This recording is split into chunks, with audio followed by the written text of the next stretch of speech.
masa kau bayangkan aku masa kerja zoo tu. Masa kerja zoo. Pandang Mamat pula. Okay. Pandang aku host kau. Okay baik. Masa kerja zoo tu, aku kerja zoo gaji 800.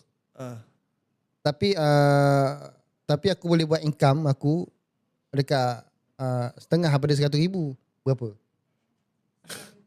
Bukan setengah daripada 100,000. 50,000 lah. 50,000, 40,000 kan.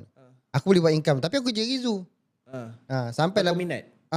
Tak tahu. Aku tak rasa macam okay yang ni boleh buat duit yang lama. Katilah aku nak pandang kau. Tapi aku fikir macam kerja is kerja lah. Dan ni side income lah. Part time. So aku kerja kat zoo sampailah bos aku suruh berhenti. Asal? Bos aku suruh berhenti lah. Semua orang nak naik bas aku.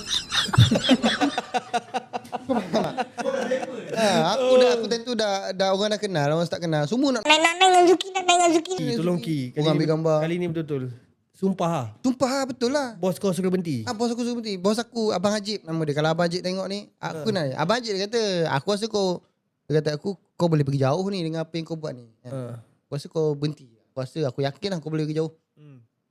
So aku berhenti lah.